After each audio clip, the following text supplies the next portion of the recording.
Thank you for joining me for another Quick Hits conversation. We just finished a conversation about how do you know when you're listening, and now I'd like to look at the flip side. How do you notice when you're not listening? Well, I mean, for me, there's the really obvious version. I'll get that out of the way first. So where I've been listening up to a point, and I'm not sure where I dropped the thread, but then you get that voice in your head going, I've no idea what this person is talking about. I don't know what it is, what they're saying. And then you've got to try and figure out a way of thinking. Then you're thinking, what's my face doing? Am I revealing that I haven't been listening? At which point I'm not listening because I'm panicking about what I'm putting out there. So I'm even more not listening now. So yeah, that's definitely a clear indicator, obviously, is if I've lost track of what's being said. Mm-hmm. That's definitely the first sign that I'm not listening. I also know the precursor to what's happening, which will cause me not to listen. So sometimes I get in front of it and go, this is going to be a problem. This person is not a good speaker, or is struggling with repeating themselves over and over, and I am going to zone out. So I need to gather myself ways of breathing deeply or repeating something they say so that I can keep my engagement. And I realize the whole time I'm trying to do my precursors, I'm actually not hearing what they're saying. So it's like I cannot do both jobs at once. Yeah, for me, I definitely tend to have an internal monologue that's like sorting and categorizing data. And when I become aware that I'm sorting and categorizing, I know I'm not listening anymore because my internal monologue is kind of taken over, and we're like running a steam show here and I'm like, okay, back up, hold on, wait, like to your point, where did I lose the thread? Where are we? Yeah. So when you notice something like that happening, when you realize, I'm not listening, how do you re-engage? What happens then? I think it depends entirely on the situation I'm in. Sometimes I actually say, I am struggling staying on point here. I am struggling understanding the thread, depending on, am I speaking to my 84-year-old mother or am I speaking to a client? I will disengage when I'm hearing her tell a story for the third time and she can't tell I've disengaged, and I'll just re-engage. I don't have to worry about it. I'll just re-engage and try to catch up, and it's usually not that difficult. And she'll love hearing this because she will watch this. But but then there are times where I owe the person who I'm supposed to be engaging with the honesty of saying, I'm struggling keeping this thread going. I am struggling hearing what's happening here. So let's back up a little bit. Mm-hmm. That's the thing. I think most of us have had that experience at some point, and as long as it's not happening all the time, I think most people would. I mean, we spoke in the last video about forgiveness. I think most people would kind of be okay with it if you said, "I'm so sorry, I just phased out for a minute there," or my brain went elsewhere, or I got distracted, or whatever. Could you just repeat that last bit for me? I think most people would probably forgive that. But there again, how far back do you go? If obviously, if you haven't, because I mean, if I'm particularly tired for whatever reason, I can sometimes find that I disengaged quite a way back.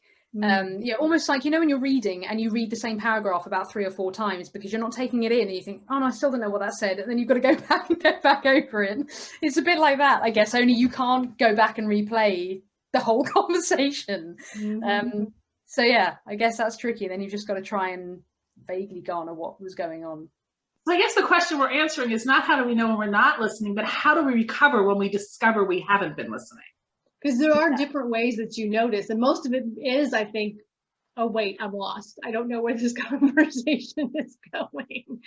Oh, I don't know, actually, saying that, I think the other thing, because we spoke before about the different types of communication that you can be listening to. So not just with the ears, but with your eyes, picking up on, other cues that are there, and they are clearly intentionally there.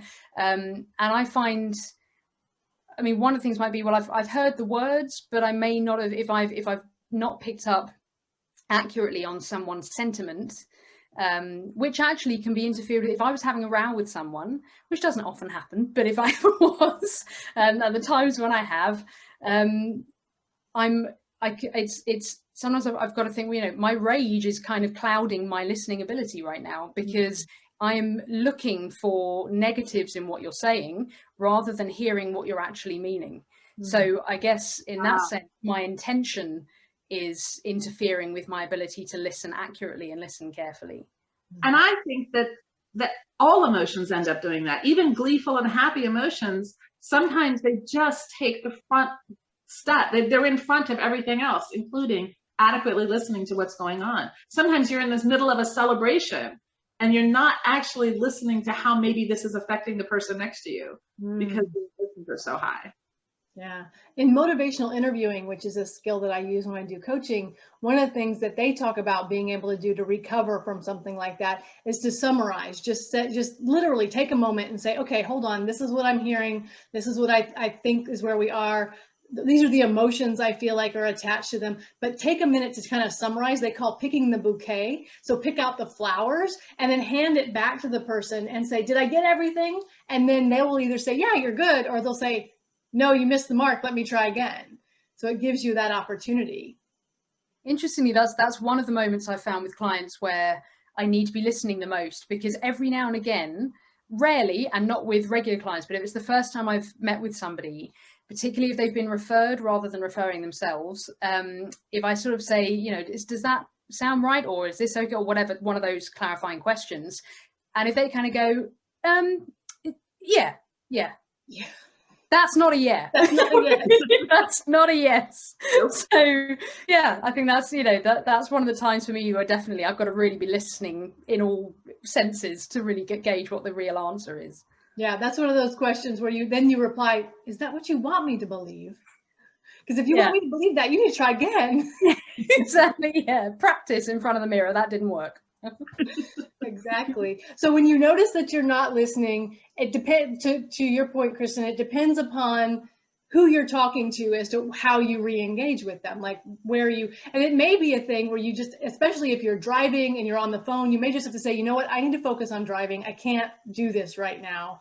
And you literally cut the conversation off because it's just not working for you. I've had that. I had a client speak to me about this. This was a couple of years ago now.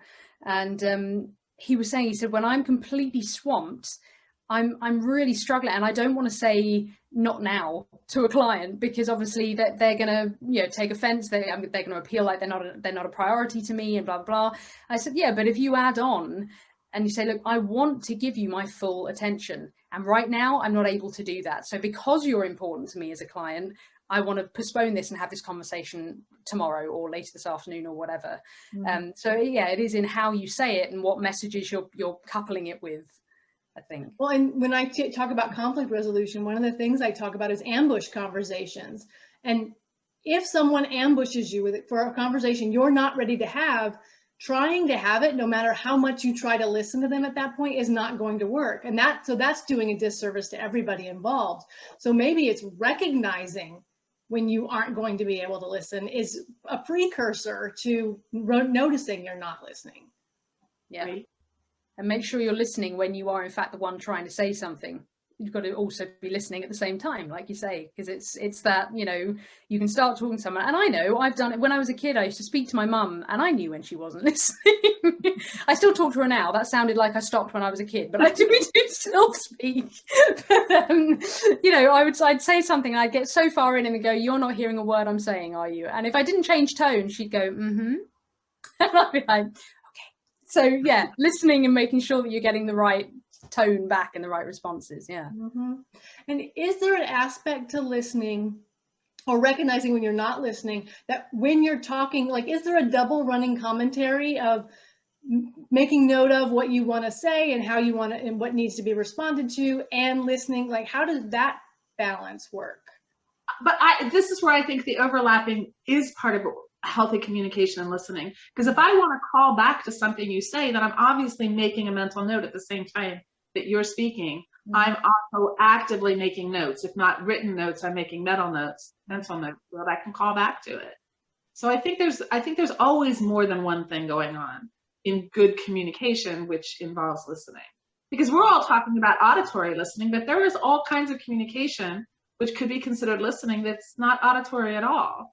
Are we paying attention? Yeah. And I think that involves multiple senses, and sometimes really stretching some of our comfort zones. Yeah. Well, so that's our 10 minutes. Maybe we need to do another conversation about what are the ways that you can listen, or, you know, certainly a conversation that would be interesting to have. So thank you for having this conversation with me about listening and not listening. And I feel listened to, so I appreciate that. And we'll talk again really soon. Bye-bye.